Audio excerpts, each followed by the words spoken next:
राजा भृतहरि अपनी कुलदेवी की बहुत साधना करते थे।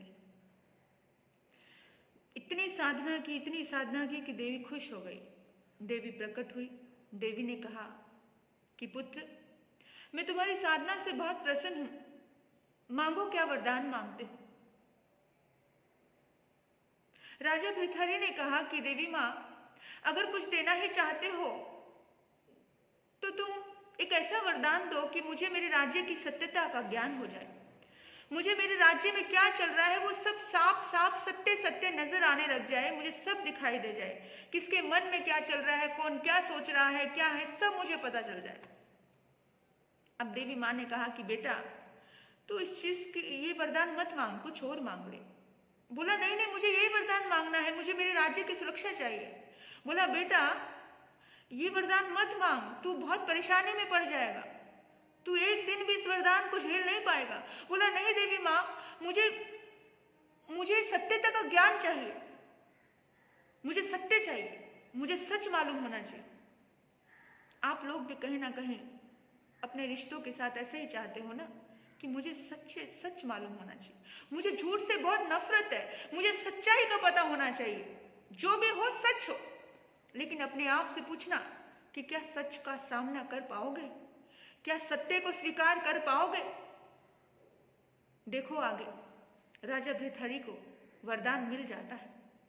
राजा भृतहरि को वरदान मिल जाता है। देवी मां तथास्तु कहकर के अंतर ध्यान हो जाती है।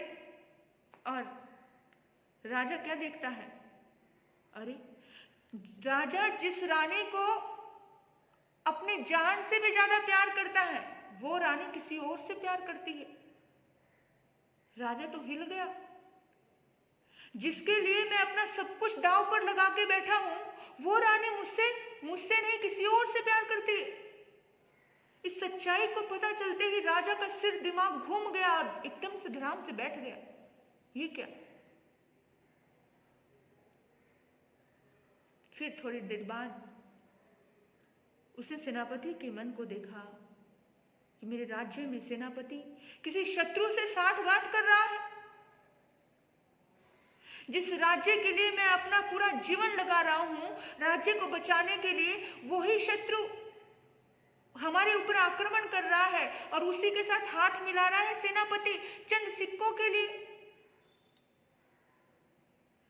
राजा ने बहुत कुछ देखा अपने राज्य में, बहुत से लोगों के विचार देखे, बहुत कुछ देखा।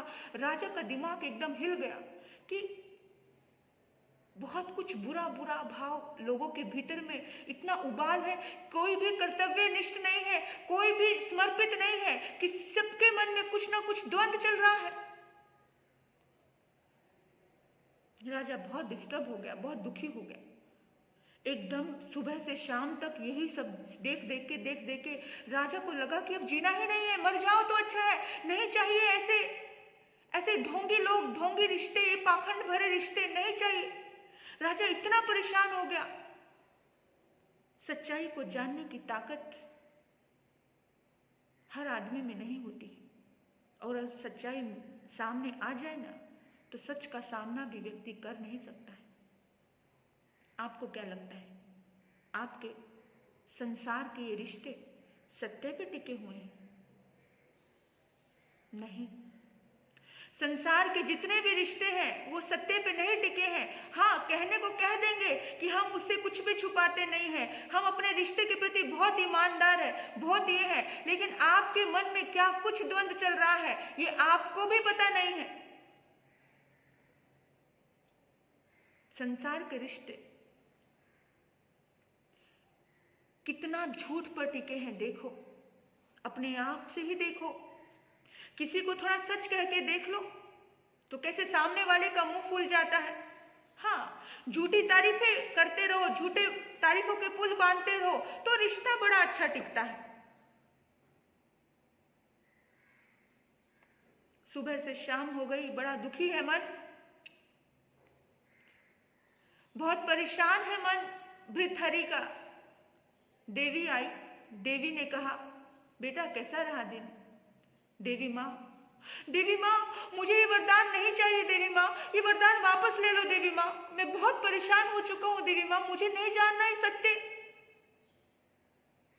जब आपको भी ये वरदान मिल जाए ना, तो आप भी ऐसे ही परेशान हो जाओगे और आप कहोगे कि नहीं जानना मुझे सत्य, क्योंकि संसार हमेशा झूठ के आधार पर ही टिका है। संसारिक लोगों का जीवन झूठ के आधार पर ही टिकता है, क्योंकि संसार में जीना है ना, तो आंख होते हुए अंधे होकर के जियो। पता है सामने व्यक्ति गलत कर रहा है, लेकिन अगर तुमने उसको टोक दिया, रोक दिया, कुछ बोल दिया, कुछ कह दिया, रिश्ता खराब है, खराब हो जाएगा। तो आंख होते हुए भी अंधे होकर के जियो, बस सद्गुण देख करके जियो। दुर्गुण देख करके जीने लग जाओगे तो जिंदगी को काटना बड़ा मुश्किल हो जाएगा। संसार में जीना है ना, तो कान होते हुए भी बहरे होकर के जियो। बहुत सारी चुगली, बहुत सारी निंदा, बहुत सारी ऐसी ऐसी बातें कानों में आए, लेकिन बहरे बन जाओ, कुछ सुनाए नहीं। सिर्फ संसार में जीना है ना, तो जवान होने के बावजूद भी जवान को खामोश कर लो, जवान को खामोश कर लो। संसार में जीना है तो गूंगे होकर के जियो, तो ही जिंदगी जी सकते हो, नहीं तो हर कदम पे दुश्मन तैयार है। रिश्ते सही से नहीं टिकेंगे। रिश्तों को चलाने के लिए बड़ा मुश्किल है। रिश्तों को चलाने के लिए अपने आप को पूरी तरह से ऐसे करना पड़ता है, ऐसे करना पड़ता है। संसार ऐसा ही है। इसलिए जैन शास्त्रों में कहा जाता है कि इस दुनिया में कोई भी तीर्थंकर हो, उस तीर्थंकर को दीक्षा लेने के बाद ही मन प्रवेश ज्ञान होता है। किसी दूसरे की मन की बात जानने का ताकत दीक्षा लेने के बाद प्राप्त होती है। जब तक वो संसार में रहते हैं तब तक उनको किसी के मन की बात जानने की शक्ति प्राप्त नहीं होती है, क्योंकि संसार में रहेंगे तो जब तक किसी का मन तुमसे ढका हुआ है तब तक ही है। क्योंकि जबान से, इन आंखों से, इन कानों से, इन ज्ञान इंद्रियों से जो भी तुम्हें पता चल जाए तुम उसी पे विश्वास करते हो बाहरी रूप से। लेकिन भीतर में कुछ भी चल रहा हो, भीतर में तुम्हें गालियां दे रहा हो और बाहर तुम्हारी तारीफ कर रहा हो, तो बाहर का माहौल बड़ा शांत रहता है। इसलिए महावीर दीक्षा लेने के बाद मन पर विज्ञान प्रकट होता है। दीक्षा लेने से पहले उनके भीतर में मन पर विज्ञान प्रकट नहीं होता, क्योंकि ये साधना महापुरुषों की साधना है। किसी के मन की बात जान लिया, इस सृष्टि का सत्य जानना इस साधारण व्यक्ति की ताकत ही नहीं। साधारण व्यक्ति को अगर ये पता चल जाए तो वो तो आत्महत्या कर ले। आपकी पत्नी के मन में क्या चल रहा है अगर आपको पता लगने लग जाए तो दूसरे दिन रिश्ता टूट जाएगा। आपके पति के मन में क्या चल रहा है आपको पता चल जाए तो आप एक दिन नहीं टिकोगे। आपके बच्चों के मन में, आपके दोस्तों के मन में, आपके पड़ोसियों के मन में, आपके रिश्तेदारों के मन में क्या चल रहा है अगर आपको पता चल जाए उस सच्चाई का, तो एक दिन भी रिश्ता नहीं निभा पाओगे। ये संसार झूठ के आधार पर चल रहा है। हाँ, अगर सत्य के आधार पर जीवन जीना है तो जागना पड़ेगा, स्वीकार करना पड़ेगा, होश पूर्वक अपने आप को साधना पड़ेगा, तो ही इस संसार में जी पाते हो, नहीं तो जीना बड़ा मुश्किल है। राजा भितरनी ने कहा, हे माँ, ये सब वरदान मुझसे ले लो, मुझसे बर्दाश्त नहीं हो रहा इस सच्चाई को जान करके। मैं जैसा था मुझे वैसे ही रहने दो। माँ ने कहा, बेटा ठीक है,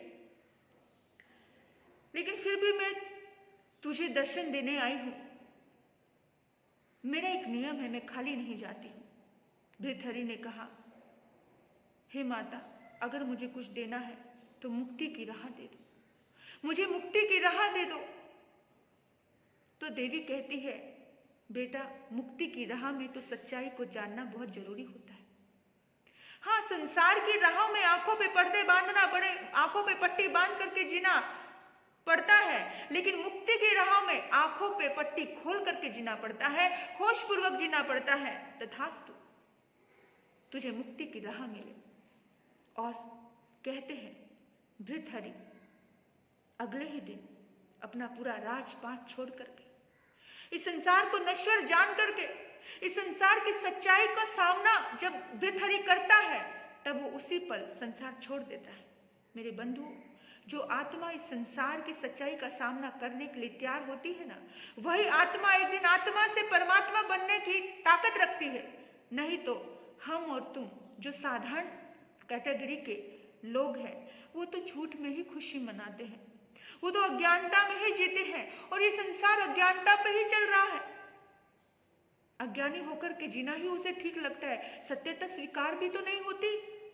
पता चल जाए अपने रिश्तों की हकीकत तो स्वीकार होती है? नहीं होती। एक मैसेज भी आ जाए ना, कुछ गलत एक मैसेज भी, लव मैरिज की है आपने, पूरी दुनिया से भिड़ करके तुमने शादी की है, लेकिन आपकी उस प्रेमिका जो आप अभी पत्नी हो गई है, उसके मोबाइल पे एक मैसेज आ जाए तो आपकी वो जन्मों जन्मों की कस्में 1 मिनट में धराशायी हो जाएगी। हल्का सा मैसेज किसी का आ जाए, आई लव यू लिख के आ जाए, कुछ ऐसे शब्द आ जाए, आपके विश्वास को एक पल में डावाडोल कर देंगे। आपको लगेगा इसकी सच्चाई तो यही है भाई, और उसकी सच्चाई पता चलते ही आप दूर हो जाओगे। ये संसार ऐसा ही है। संसार का भरोसा मत करो। संसार अज्ञानता से चलता है, लेकिन मोक्ष ज्ञान से मिलता है। लेकिन वैराग्य होश पूर्वक सदता है, सच्चाई को जान करके सदता है। अगर वैराग्य होना है तो सत्य को जानना सीखो। भृतहरि सत्य को जाने और वैरागी हो गए। उन्होंने एक पल था, एक क्षण था, जिस पल में मोह में आकर श्रृंगार शतक लिखा था, लेकिन जब वे वैरागी हो गए हुए तो उन्होंने भृतहरि ने वैराग्य शतक लिखा और पूरी जिंदगी अपने आप को आत्मा से परमात्मा बनाने में लगा दी। बस इस कहानी का सार यही है कि अपने आप को अगर साधना है तो हर चीज को स्वीकार करना सीखो। ऐसा भी हो सकता है, वैसा भी हो सकता है। इस दुनिया में आश्चर्य करने लायक कुछ भी नहीं है, कुछ भी हो सकता है। लेकिन जो व्यक्ति सत्य को स्वीकार कर लेता है, जो सत्य को जान लेता है, उसको किसी के प्रति दुश्मनी का भाव नहीं आता, ना राग आता है, ना द्वेष आता है। उसके भीतर में मध्यस्थ भाव आता है। वो उसके भीतर में मध्य मार्ग से चलता है, ना राग से चलता है, ना द्वेष से चलता है, और वो किसी को भी दोष नहीं देता है। वो बस अपनी आत्मा को जगाता चला जाता है। यही तो वितराग का मार्ग है। हम भी जब भी कुछ जाने तो हमें आश्चर्यचकित होकर नहीं, अपने आप को वैराग्य का भाव बढ़ाते रहें। इन्हीं सद्भाव